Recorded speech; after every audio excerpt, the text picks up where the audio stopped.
Hey, I'm Kenny. In this tutorial I will show you how you can create this interactive 3D Power BI dashboard based on the SketchUp model, where you can filter elements by level, material, IFC classification, or any other property that you might have.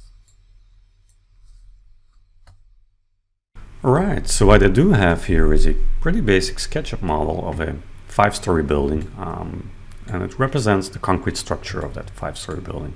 So as you can see, I have some foundations, I have some slabs, I have some columns, and as you can also see, I have, well, two colors. And those two colors, they represent the different materials of this concrete structure. Let me open material browser.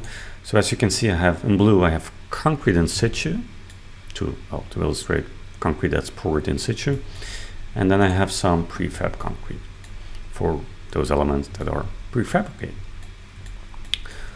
Let's see, what do I else have? I've also assigned tags to each element to illustrate the different building stories. So as you can see, the foundations, they are placed on, let me quickly select one maybe. So one foundation, as you can see, it's tagged on -1.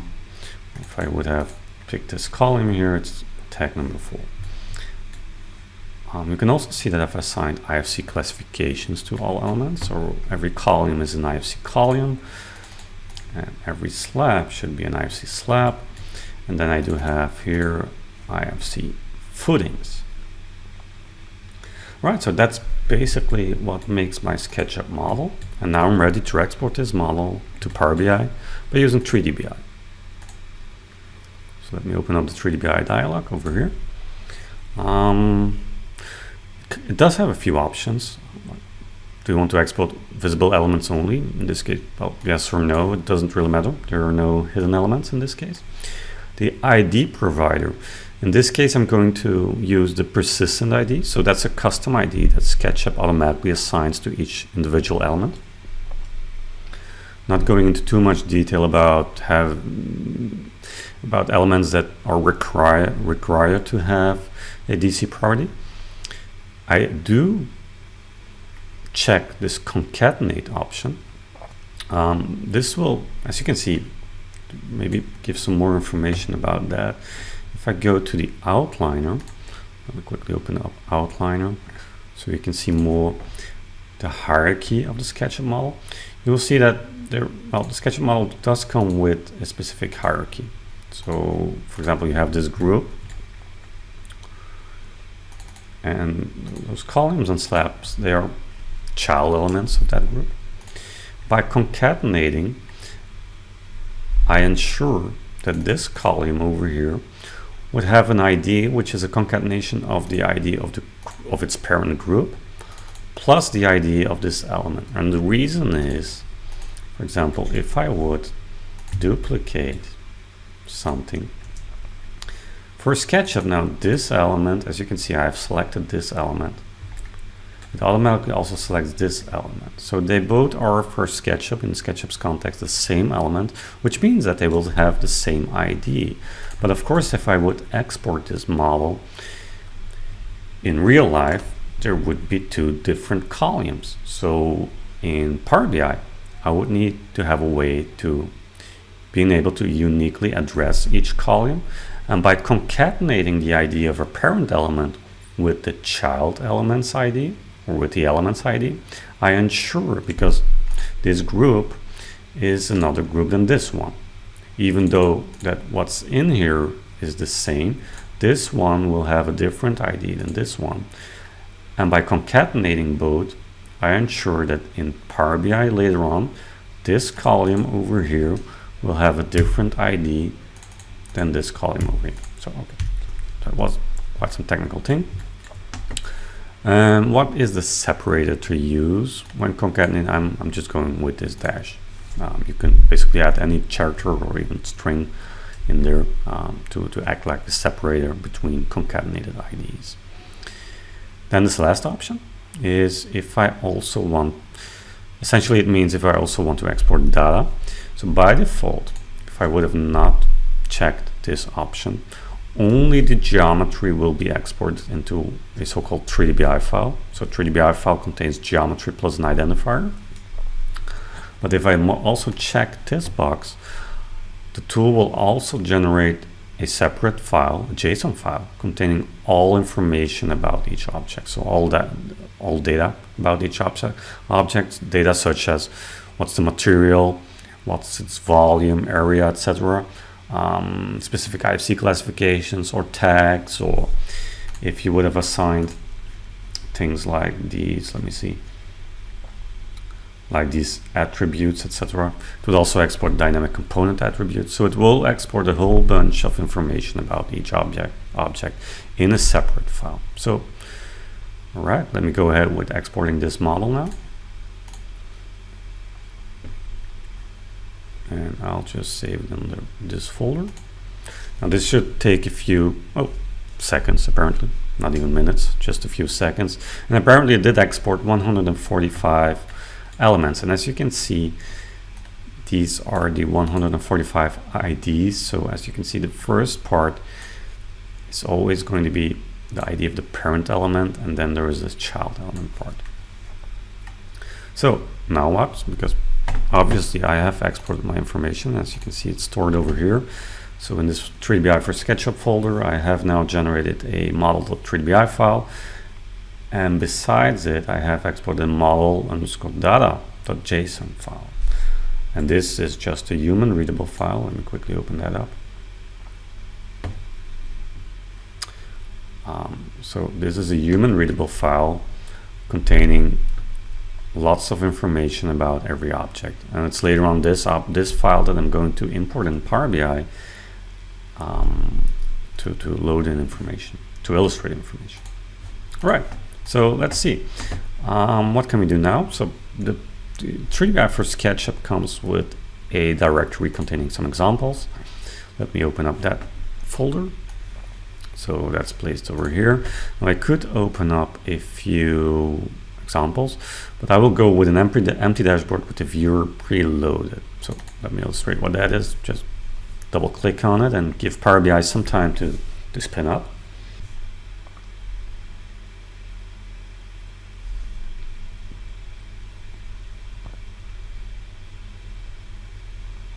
All right, so Power BI is loaded, and basically this is an empty dashboard. So the first thing you want to do with basically every Power BI dashboard is import some data. And luckily, I have of course exported this. Where is it? This JSON file. So let me first link in this JSON file into Power BI so that I have all my information about all elements already. I'm going to hit and press this Get Data button. And then from there, I will select JSON.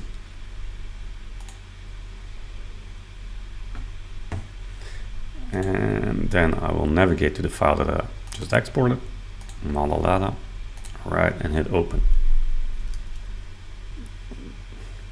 So from there, Power BI is going to interpret all that information, and it's going to propose a table.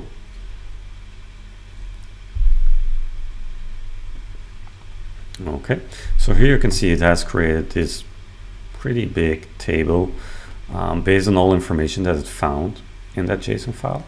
So what you will see here, every row represents an element, and as you can see, it contains an ID, a 3D-BI model ID, parent ID, the name of the element. So that would be the name from your SketchUp element, the definition name, whether it's a component instance or a group, if it was visible in the model, what the material is, how the material got assigned, because in SketchUp elements can inherit materials from their parent. In this case, every element had its own material, what the tag is, or layer in the past. Also a volume in SketchUp internal units, which is cubic feet. On volume and model units, so dependent on what model units you have used. In this case, I probably have used cubic meters. Then some DC properties, dynamic component properties. The IFC classification, and then also a whole bunch of IFC attributes, if you would have used those. I did not in my case. And yeah, I'm not going into too much detail. It would also contain area information about each material that is assigned, etc. But I will not go into too much detail over there. Now, I'm not so interested in all these columns, to be honest. So I will filter out a few of those. So I'm going to hit this gear icon next to expanded column 1. And from there I can then cherry pick which columns I'm interested in. In my case, of course, I'm interested in the 3DBI model ID because that's the link between my data and my 3DBI model. I'm also interested in the material. I'm interested in the tag. I'm interested in the volume in model units. I'm interested in the IFC classification. And I think that's basically it. Yeah. So I'll hit OK. Now this one is going to give an error because I did delete some columns in the previous tab which were used in this tab. So I'll just press it. I will just delete this tab and change the data type myself. So this one is text. This one is also text. The tag, I could say that the tag, because it does represent in this case a level, I'm going to say that it's a whole number. Then of course those errors. So I'm going to also filter out let me see. Yeah. First, maybe I'm going to filter out all elements that do not have a 3DBI model ID. That's the case for all the groups. So if I open up the SketchUp model, this group, for example, is also exported as a row in the data, but it's not really used as an element because the individual elements are exported and not the group as a whole. So I can just go ahead in Power BI and filter out all those rows that have a null value. Then it also filters out automatically because every element was assigned to a tag. It also filters now out those groups which were not tagged. Then I have volume model units. That's going to be a decimal. Then I have IFC classification, which again is going to be a text. Right, so that's basically it for my data. I can now hit close and apply. And Power BI will now build up its data model.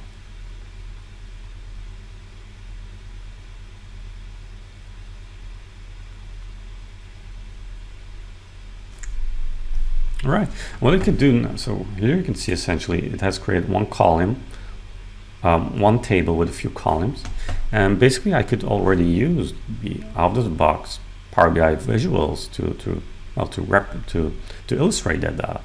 So maybe add a table. Let's see, something like this. All right, and add a few columns. So I'm very interested in seeing maybe for each individual element what its classification. Let's see what the tag is, and I will change that. Instead of saying tag, I will say this is story or level maybe. All right, I'm going to change this one to just say ID. Makes it a bit cleaner than 3DBI model ID. I'm also interested in seeing what the classification is. So I'm going to rename this to IFC classification. All right. I'm very interested in what the material is, of course, and also what the total volume is. All right. So now I have this table. It doesn't really make sense to summarize the level, so I'm going to don't summarize. And now I have a total volume of all elements. As you can see, it's 653 cubic meters. another thing I'm going to quickly do is change the formatting of my dashboard to make it just a bit more minimal. Right. Second thing I might be interested in is seeing a quantity takeoff per level. So for that, I'm going to use this ribbon chart. And I'm saying that the x-axis is going to be the level or the tag. The y-axis is going to be the volume of material. And the legend is going to be the material. So now you can see I have some quantity takeoff per level. And basically I could filter out all concrete prefab. As you can see, this table also now filters out all elements which have a prefab material. Or if I would say in situ, now this table only shows in situ elements. Right, now the real power of 3D BI is that you can now also link in a 3D model. So for that, created a custom visual that comes in this dashboard. And let me place this one maybe over here. And resize it a bit.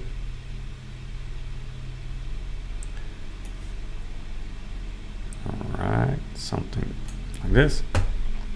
I do agree with the license agreement. First thing you should do is assign this 3D BI model ID to this object identifiers field.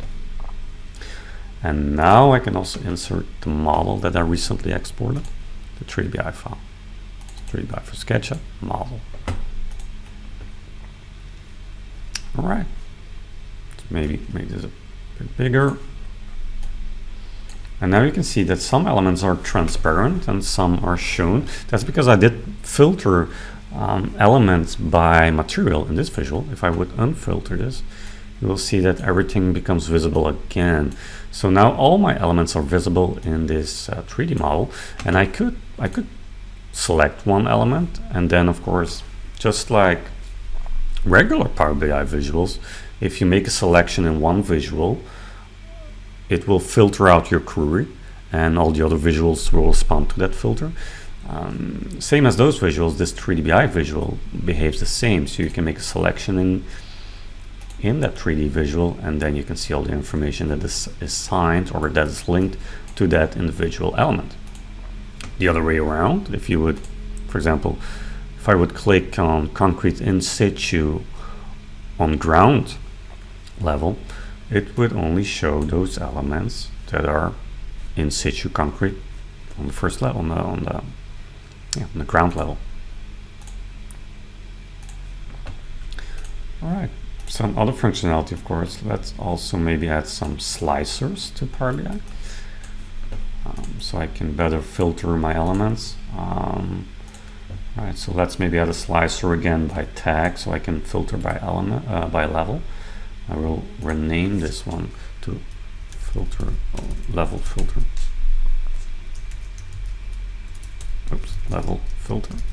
All right, and let's make that maybe a list, so you can select them.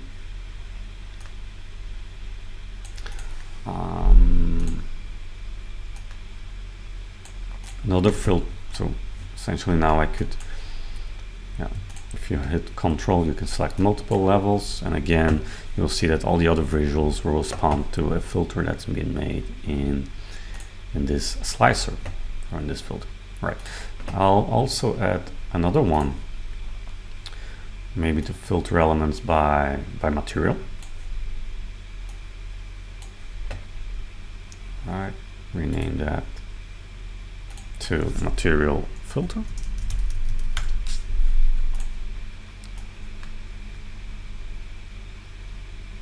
Slightly smaller, and then maybe last but not least, also filter by IFC classification, and I will rename that to IFC filter.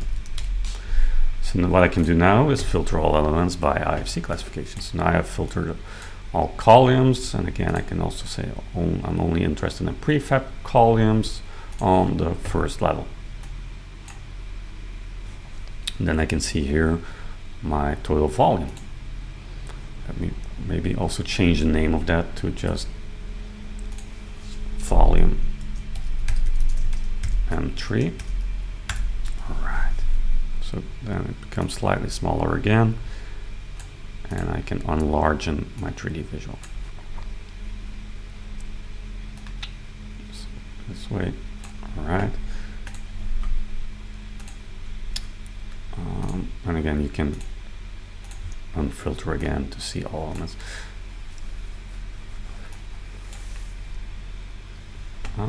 Maybe one last thing to do. I would like to override the color of these elements, because now it does show the same colors as they were in SketchUp. But if I select this visual, as you can see, there is also this color by field. So I could colorize by tag, for example. I could just color them by level, or in this case, I would like to have the same colors as in this chart. So I will color by material. Let me quickly verify if the color does match. It does not match. So this is light blue while this is darker blue. So what you can do now is make sure that everything is visible. I'll go to Format Visual, Data Colors, and I need to reverse those. So Concrete Prefab is going to be this darker blue, and then Concrete In Situ is going to be this lighter blue. And now they should match. All right.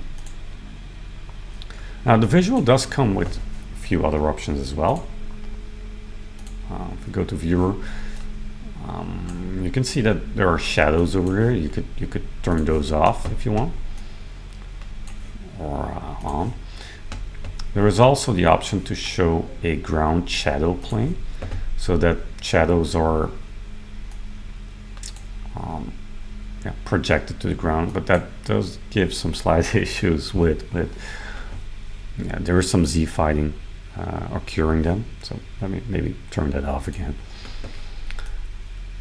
Ghosting controls the opacity of ghost objects, and ghost objects are those objects that are present in the model but do fall out of the current query. So now I have selected this slab, and you will notice that all the other elements become grayed out.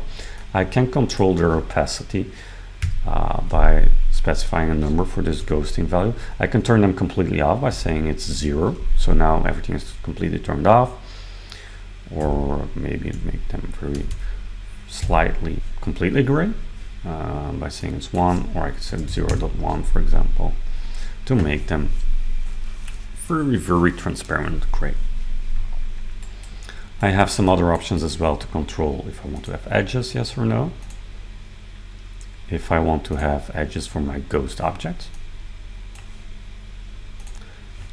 If I would want to have contextual edges. Now in this model there is no contextual geometries, so I'll go more into detail about what context is in a later tutorial. Whether you want to show the insert model button, of course, the moment that you're going to publish this dashboard, you would probably prefer to not have this insert model button visible.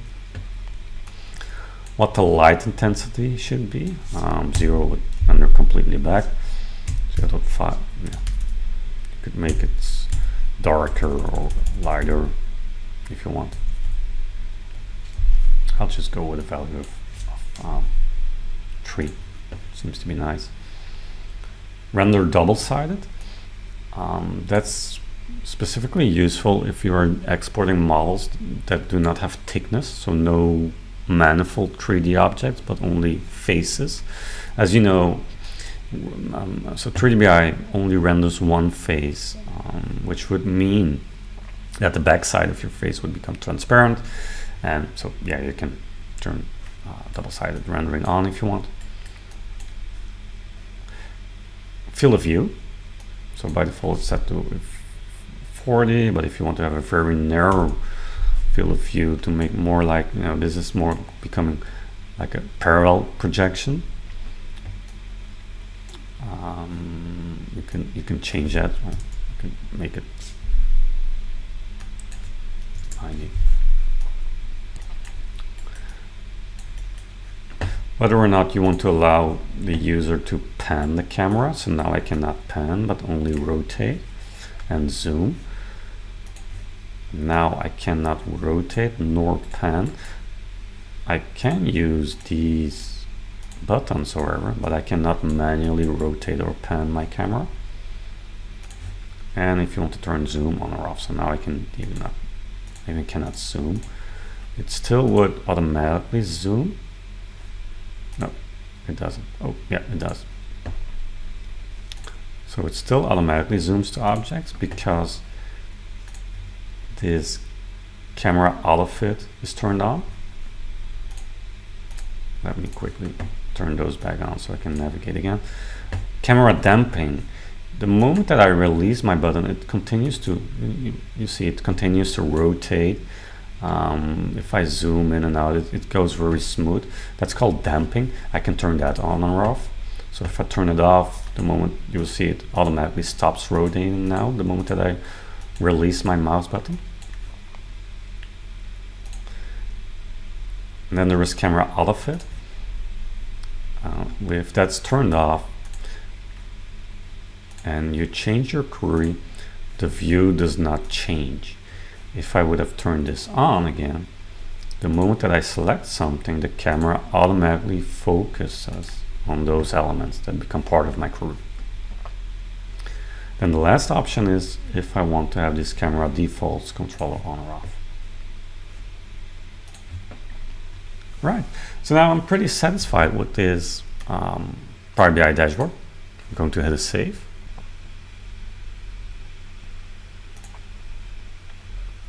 Now, one interesting part of Power BI is that you can also link in more information. As you remember, the first tab I did was linking all model information, so quantities that were driven directly from the model. But I can also link in other information. And in this particular case, I might be very interested in linking in pricing information. As you've seen, I have two materials in my model, and I might also have maybe a material pricing database. That could be, for example, an Excel sheet. Let me maybe quickly create such a material database. Quickly, well, to illustrate the possibilities. So I'm going to create a pricing table for all my materials. And of course, I have a material name.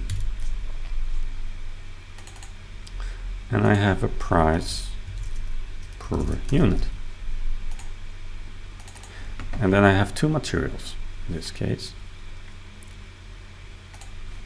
I did have concrete prefab. Let me try to copy that value.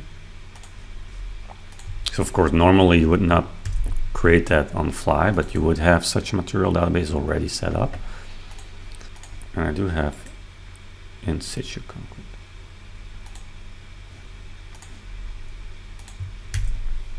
All right. Let's say prefab concrete costs around 120 euro, and in situ with labor, etc., 100, for example. Okay, I'm going to save my material database.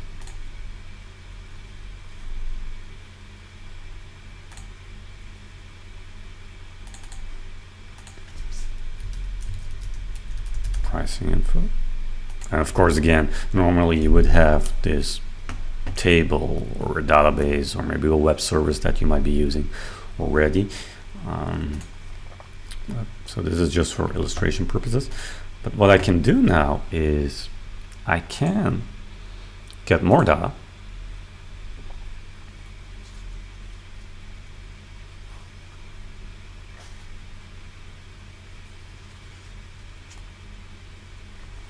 From an Excel workbook, hit connect, pricing info,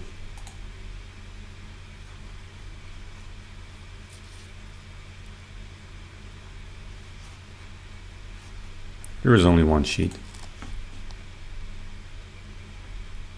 and I'm going to hit load. So this will now create a second table in Power BI with that pricing information.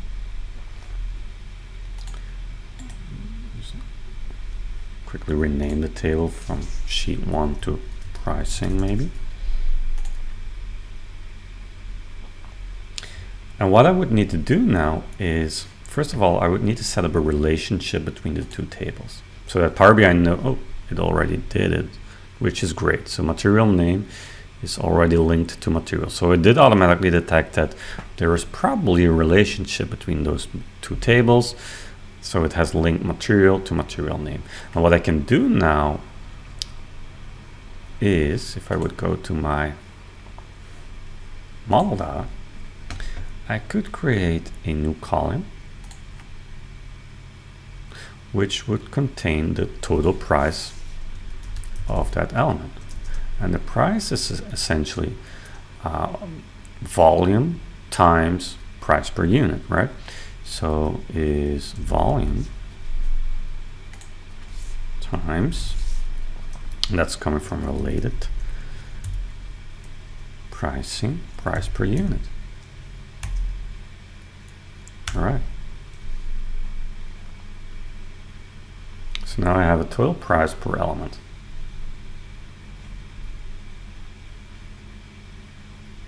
I could go back to my dashboard. I could now make maybe this.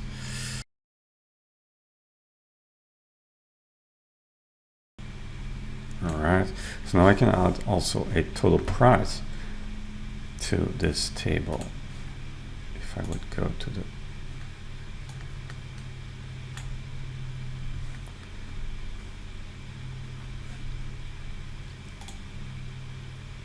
all right, so now I have a total price for my entire building.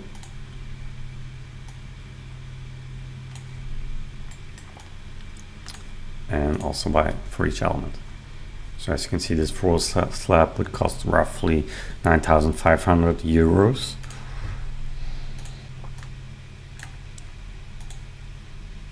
But this could now be used to roughly estimate your building cost.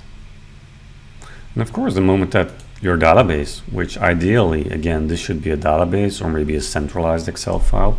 So the moment that pricing does change, say pricing goes down, all you have to do is essentially, so remember this amount, 66,000, all you really have to do is refresh, and it will reload all information from all data sources.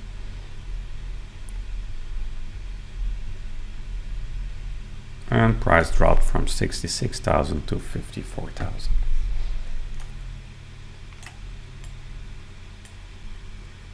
And that's basically my dashboard, which I can now publish online, share with my colleagues, and ensure that we now have a visual reference between the different types of information we have about the building, but also the 3D geometry, so that you perfectly know that this line of information corresponds to this element in the building, or those lines. You can of course select multiple lines so that you can perfectly see, so that there is no issue of the missing visual reference between information and geometry. Right, thank you for watching, and if you have any questions, please drop them in the comments below. Thank you.